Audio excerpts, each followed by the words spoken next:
Hello दोस्तों, स्वागत है आपका आपके अपने यूट्यूब चैनल स्टडी विथ एजे में।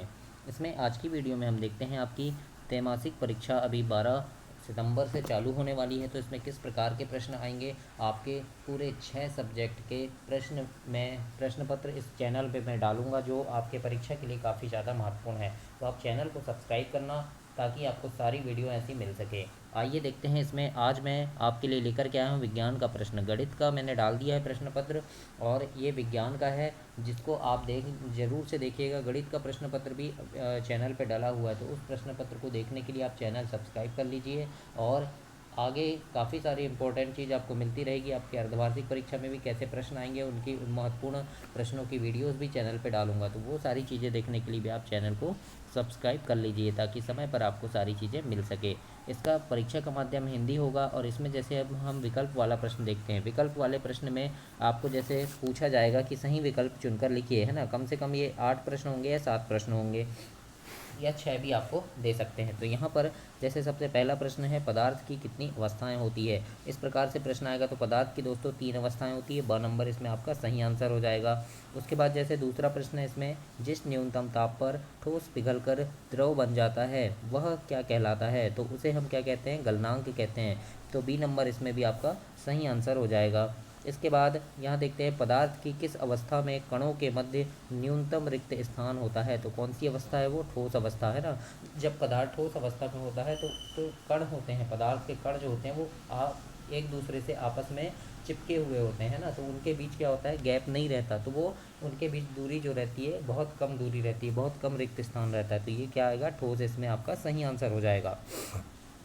इसके बाद अगला प्रश्न है, सर्वाधिक विसरण गुण वाला पदार्थ कौन सा है। तो सबसे अधिक विसरण गुण वाला जो पदार्थ है वो गैस है, गैस कहलाता है ना। तो द नंबर इसमें आपका सही आंसर होगा। इसके बाद अगला प्रश्न है दोस्तों, दो या दो से अधिक पदार्थों का समंगी मिश्रण क्या कहलाता है। तो इसे हम यौगिक कहते हैं, आपने पढ़ा भी है विज्ञान में। तो इसे क्या कहते हैं, यौगिक। बी नंबर इसमें सही आंसर होगा आपका।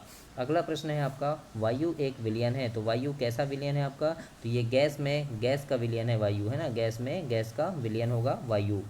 इसके बाद अगला प्रश्न है, निम्नलिखित में से कौन सा पदार्थ ऊर्ध्वपतित हो सकता है। तो कौन सा पदार्थ है ये ऊर्ध्वपतित हो सकता है। तो यहाँ पर आप देखिएगा कि कौन सा पदार्थ इसमें आपका सही आंसर आएगा। इसके बाद अगला है, मोमबत्ती का जलना क्या कहलाता है। तो मोमबत्ती का जलना जो है ये केवल भौतिक परिवर्तन कहलाएगा। अ नंबर इसमें आपका सही आंसर होगा। तो इस प्रकार से आपके ये विकल्प वाले प्रश्न होंगे। और भी हो सकता है ये विकल्प में यहाँ प्रश्न है तो ये आपको रिक्त स्थान में भी पूछ सके, है ना। तो इस टाइप के प्रश्न आपकी परीक्षा में आएंगे, तो ऐसे प्रश्नों को आप ज़रूर से पढ़िएगा। इसके बाद रिक्त स्थान की पूर्ति कीजिए। इसमें जैसे यहाँ लिखा है, जीवन की मूलभूत इकाई। तो जीवन की मूलभूत इकाई क्या होती है, तो कोशिका होती है। तो यहाँ पर आपका कोशिका आ जाएगा, पहला आंसर, है ना। पादपों में जल का संवहन किसके द्वारा होता है, कौन से ऊतक द्वारा। तो जाइलम ऊतक हो जाएगा यहाँ। तो यहाँ इस खालिस्तान में आपका आएगा जाइलम ऊतक। अगला है, तीसरा प्रश्न है, समसूत्री विभाजन खालिस्तान कोशिकाओं में होता है। तो ये होता है दोस्तों कायिक कोशिकाओं में। तो यहाँ आ जाएगा आपका कायिक। इसके बाद अगला है, पौधे की पत्तियों में पाए जाने वाले छिद्र जिनमें गैसों का आदान प्रदान होता है वो क्या कहलाते हैं। तो वो कहलाते हैं रंध्र। क्या कहलाते हैं, हम उसको क्या कहते हैं, रंध्र कहते हैं। तो रंध्र इसमें आपका सही आंसर होगा। अगला है, अनैच्छिक पेशियों को खालिस्तान पेशी भी कहते हैं। तो इन्हें हम चिकनी पेशी या फिर इन्हें अरेखित पेशी भी कहा जाता है ना। क्या कहते हैं, अनैच्छिक पेशियाँ जो होती है इन्हें चिकनी पेशी कहते हैं, या फिर इसे अरेखित पेशी भी कहा जाता है। इसके बाद अगला है, एक ही प्रकार की कोशिकाओं का समूह जो संरचना व कार्य में समान हो उसे क्या कहते हैं। तो उसे हम ऊतक कहते हैं। क्या कहते हैं, ये ऊतक कहलाएगा। इसके बाद है, तंत्रिका ऊतक की कार्यात्मक इकाई क्या होती है। तो इसे हम कहते हैं न्यूरॉन, है ना। न्यूरॉन कहते हैं, याद रखिएगा दोस्तों, न्यूरॉन कहते हैं। तो इस प्रकार से आपके प्रश्न पूछे जाएंगे। जरूरी नहीं कि ये रिक्त स्थान में ही पूछे, हो सकता है ये आपको सही जोड़ी में पूछ सकता है, हो सकता है विकल्प में पूछ सकता है। तो इन प्रश्नों को भी आप तैयार कीजिएगा। और भी आपके पुस्तक में और भी बहुत सारे प्रश्न हैं, तो उनको भी आप तैयार कीजिएगा। मैं यहाँ पर आपको लगभग महत्वपूर्ण प्रश्न दे रहा हूँ कि इस टाइप के प्रश्न आएंगे, तो इन प्रश्नों को भी जरूर से आप पढ़कर जरूर जाइएगा। इन प्रश्नों को छोड़ना नहीं है आपको, है ना। और ऐसे ही आपके सारे सब्जेक्ट की वीडियो चैनल पे डली हुई है, तो उन सारी वीडियोस को भी देखने के लिए आप चैनल को ज़रूर से सब्सक्राइब करें। और आपकी अभी पूरे आगे जितनी भी एग्ज़ाम होगी, अभी ओलंपियाड में भी मैंने प्रश्न डाला था, मीन्स कम मेरिट। उसके बाद और भी जितनी भी आगे एग्ज़ाम होने वाली है, आपकी कंपटीशन परीक्षा होगी, है ना, तो वो प्रधानमंत्री यशस्वी योजना की जो परीक्षा है, तो इन सारी परीक्षाओं के लिए महत्वपूर्ण प्रश्नों की सीरीज मैं चैनल पे डालते रहता हूँ। तो उन सारी वीडियोज़ को देखने के लिए भी आप चैनल को ज़रूर से सब्सक्राइब कीजिए दोस्तों। इसके बाद आइए देखते हैं, यहाँ पर एक वाक्य में उत्तर दीजिए। यहाँ पर लिखा है एक वाक्य में उत्तर दीजिए। तो यहाँ पर है दाब का ऐसा ही मात्रक क्या होता है, तो क्या होता है इसका, पास्कल होता है ना। तो यहाँ पर आप पास्कल लिखेंगे। निलंबन किस प्रकार का विलयन है, तो ये हो जाएगा दोस्तों विषमांगी विलयन हो जाएगा। अगला है डीएनए का पूरा नाम लिखिए, तो इसका हो जाएगा डीऑक्सी न्यूक्लिक एसिड। और इसके बाद जैसे आरएनए भी है, तो आरएनए का राइबो न्यूक्लिक एसिड होता है ना। तो इनको भी आप याद रखना। ऐसे आपके परीक्षा आपके पुस्तक में साइंस में काफ़ी सारे ऐसे प्रश्न हैं जिनके आपको पूरे नाम फुल फॉर्म याद रखें, जैसे एलपीजी का हो गया, डीएनए, आरएनए। तो ऐसे और भी बहुत सारे जो नाम हैं, इनका पूरा नाम आपको बनना चाहिए। कुछ भी आपसे पूछ सकता है ना, विकल्प में आ सकता है या कहीं भी, तो आपको फुल फॉर्म याद होने चाहिए। कोशिका विभाजन कितने प्रकार का होता है, तो आप बताएंगे कितने, 2 प्रकार का होता है। मरुस्थलीय पौधों में किस प्रकार के रंध्र पाए जाते हैं, तो इसमें धंसा रंध्र पाया जाता है। याद रखना कौन सा रंध्र, धंसा रंध्र पाया जाता है। इसके बाद एक गाड़ी का ओडोमीटर किसका मापन करता है, तो जो ओडोमीटर है वो किसका मापन करता है, तो यहाँ पर आप लिख सकते हैं कि गाड़ी की यानी दूरी और गाड़ी की चाल, है ना, इसको मापता है क्या, ओडोमीटर। मतलब एक यानी गाड़ी कितनी दूर चली है उसको मापने का जो यंत्र है उसे क्या कहते हैं, हम ओडोमीटर कहते हैं। तो इसको याद रखिएगा, ओडोमीटर क्या काम आता है, तो ये दूरी को नापता है। प्रत्येक वस्तु अपनी वर्तमान अवस्था स्थिति में ही बने रहना चाहती है। वस्तुओं के इस गुण को हम क्या कहते हैं, तो इसे दोस्तों जड़त्व कहा जाता है। क्या कहेगा, जड़त्व कहा जाएगा। तो इस प्रकार से ये आपके कुछ प्रश्न हुए। इसके बाद सही जोड़ी बनाइए हैं कॉलम ए और कॉलम बी। जिस प्रकार से यहाँ वेग दिया है, तो वेग बराबर विस्थापन और समय होता है, चाल बराबर दूरी समय होता है ना। इसी प्रकार से आगे भी आप देख लीजिएगा, यहाँ त्वरण का, गुरुत्वीय त्वरण, जड़त्व, ये सारी चीज़ें पूछा है। जैसे टेलीस्कोप दिया है, तो टेलीस्कोप का आविष्कार गैलीलियो ने किया था। तो इस प्रकार से ऐसे सही जोड़ी में आपके प्रश्न आएंगे। इसके बाद यहाँ 5वां प्रश्न देखते हैं जो आपको लिखना है। जैसे यहाँ लिखा है एलपीजी व सीएनजी का पूरा नाम लिखिए। तो याद रखना दोस्तों, एलपीजी और सीएनजी इनका पूरा नाम आपको बनना चाहिए। जैसे एलपीजी का होता है लिक्विड पेट्रोलियम गैस। इसके बाद लिखा है गर्मियों में घड़े का जल ठंडा क्यों होता है, तो इस प्रश्न को भी आप तैयार करना। अगला है इत्र की गंध बहुत दूर बैठे व्यक्ति को भी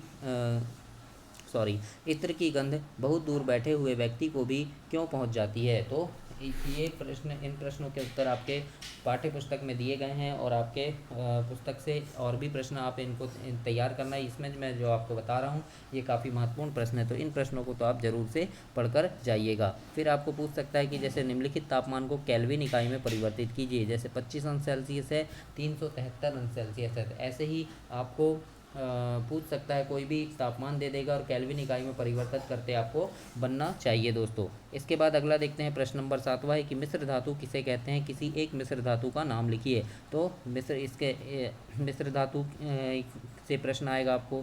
समांगी मिश्रण की परिभाषा लिखिए। तो समांगी मिश्रण से आपको प्रश्न पूछ सकता है। उसके बाद जैसे टिंडल प्रभाव है, ये बहुत आईएमपी प्रश्न है। ये प्रश्न पिछले साल भी तिमाही, छमाही और वार्षिक तीनों परीक्षाओं में पूछा था। तो इस प्रश्न को आप काफ़ी अच्छे से तैयार कीजिएगा। कोलाइडी विलयन के कोई 2 गुण लिखिए। कोलाइडी विलयन से भी आपको प्रश्न पूछेगा। इसके बाद है अमीबा अपना भोजन कैसे प्राप्त करता है। दोस्तों अमीबा का आपको नामांकित चित्र और पैरामीशियम का आपको नामांकित चित्र बनना चाहिए। ये आपकी किसी भी परीक्षा में पूछा जाता है। काफ़ी महत्वपूर्ण प्रश्न है, कई सालों से पूछा जा रहा है और ये आपको जरूर बनना चाहिए। अगला है क्लोरोप्लास्ट के कोई 2 कार्य लिखिए। ये भी बहुत महत्वपूर्ण प्रश्न है। इसके बाद अगला है कोशिका में पाए जाने वाले 2 अंगों के नाम एवं उनके कार्य लिखना है। फिर जीव द्रव्य कुंचन किसे कहते हैं, ये भी वेरी आईएमपी प्रश्न है, इसको भी आप अच्छे से तैयार कीजिएगा। अगला प्रश्न है दोस्तों वाष्पोत्सर्जन किसे कहते हैं। इसके बाद है रक्त के 2 कार्य लिखिए। रक्त के 2 कार्य लिखने के लिए भी प्रश्न आता है आपकी परीक्षा में। इसके बाद है स्नायु एवं कंडरा में 2 अंतर लिखना है। संवहन ऊतक किसे कहते हैं। तो इस प्रकार से ये प्रश्न सारे आएंगे और इनमें से काफ़ी सारे प्रश्न पिछले बार भी मैंने आपको आपके परीक्षा के पहले महत्वपूर्ण वीडियो दिया था, जिसमें से कम 80% प्रश्न मेरी वीडियो से आए हुए थे। और कुछ विकल्प में भी जैसे सेम मैंने विकल्प बताया, सेम टू सेम प्रश्न आ गए थे कुछ 1-2। तो इन प्रश्नों को आप पढ़ना ना भूलें। और भी आपकी गणित की, अंग्रेजी की सामाजिक विज्ञान की, ऐसी संस्कृत की, हिंदी की सारी वीडियोस चैनल पे डाल दिया है, तो उन वीडियोस को भी आप चैनल पे जा करके अवश्य देखें। इसमें लिखा है फिर देखो एक समान गति किसे कहते हैं। अगला है दूरी और विस्थापन में दो अंतर लिखिए, तो ये भी बहुत महत्वपूर्ण प्रश्न है आपका। गति को परिभाषित कीजिए, गति की परिभाषा लिखने के लिए भी आता है। संतुलित बल किसे कहते हैं। मैदान में लुढ़कती हुई गेंद कुछ दूर जाकर अपने आप ही रुक जाती है, क्यों, तो इसको भी आप समझकर लिखिएगा। अगला है एक ही सतह पर रखी हुई दो अलग अलग वस्तुओं को चलाने के लिए अलग अलग बलों की आवश्यकता क्यों होती है। इसके बाद है घर्षण बल को परिभाषित कीजिए। उसके बाद अगला प्रश्न है दोस्तों ऊर्ध्वपतन। ऊर्ध्वपतन किसे कहते हैं। किसी एक पदार्थ का नाम लिखिए जिसमें यह गुण पाया जाता है, तो ऊर्ध्वपतन की परिभाषा लिखने आपसे पूछा जाएगा। ये भी काफ़ी महत्वपूर्ण प्रश्न है। पदार्थ की विभिन्न अवस्थाओं के अंतर को सारणीबद्ध कीजिए। पादप कोशिका का नामांकित चित्र बनाना है आपको। अमीबा, पैरामीशियम, पादप कोशिका, इनका नामांकित चित्र बनाते आपको बनना चाहिए। जंतु कोशिका का नामांकित चित्र बनाना है। एक बस की गति 5 सेकंड 80 किलोमीटर प्रति घंटे से घटकर 60 किलोमीटर प्रति घंटा हो जाती है। बस का त्वरण ज्ञात कीजिए। इस प्रकार से आपको न्यूमेरिकल में भी प्रश्न पूछ सकता है। इसके बाद अगला है एक वस्तु 16 मीटर की दूरी 4 सेकंड में तय करती है तथा पुनः 16 मीटर की दूरी 2 सेकंड में तय करती है, वस्तु की औसत चाल क्या होगी। तो आपका जो पाठ है चाल, दूरी और समय, उससे प्रश्न बनेंगे आपके परीक्षा में, तो वहाँ से भी आप सारे प्रश्न क्लियर कर लीजिएगा। भौतिक एवं रासायनिक परिवर्तन को परिभाषित कीजिए, और भौतिक एवं रासायनिक परिवर्तन में अंतर लिखने भी आता है दोस्तों, तो इनके अंतर भी आपको बनने चाहिए। तो ये प्रश्न आप क्लियर कर लीजिएगा 12 तारीख से पहले। विलेय और विलायक को परिभाषित कीजिए, तो ये विलेय और विलायक की परिभाषा भी आपको बननी चाहिए। न्यूरॉन का नामांकित चित्र बनाकर आप जरूर देख लीजिएगा। अरेखित पेशी का नामांकित चित्र, तो चित्र बनाने से आपको 2-3 प्रश्न जरूर आएंगे पेपर में। इसके बाद अगला प्रश्न है जैसे यहाँ पर, जब कोई गतिशील बस अचानक रुकती है तो आप आगे की ओर झुक जाते हैं, और जब विराम अवस्था से अचानक चलने लगती है तो पीछे की ओर झुक जाते हैं, ऐसा क्यों होता है। तो इसको आप लिखिएगा। तो ये जड़त्व के गुण के कारण होता है, तो इसको आप बहुत अच्छे से तैयार कीजिएगा इन प्रश्नों को। इसके बाद अगला है, क्या कोई वस्तु अपने आप चलना प्रारंभ कर सकती है या आप अपने आप रुक सकती है, तो इसको भी बताइएगा। या फिर अपने आप अपनी दिशा को बदल सकती है, कारण स्पष्ट कीजिए। तो इस प्रकार से कारण लिखने आएगा। तो ये था दोस्तों आपका विज्ञान का प्रश्न पत्र, साइंस का प्रश्न पत्र। इस प्रकार से प्रश्न आपके अभी त्रैमासिक परीक्षा में पूछे जाएंगे, और आपके हिंदी के, गणित के, अंग्रेजी के सारे प्रश्न पत्र मैंने चैनल पे डाला है, तो उनको देखने के लिए आप चैनल को सब्सक्राइब कीजिए, वीडियो को लाइक कीजिए, और अपने दोस्तों तक इसे शेयर भी कीजिए। मेरी शुभकामना है आपके साथ कि आप काफ़ी अच्छे से प्रश्न पत्र तैयार करें, काफ़ी अच्छे से प्रश्नों को तैयार करें, और बहुत अच्छे नंबरों से पास हों। धन्यवाद दोस्तों।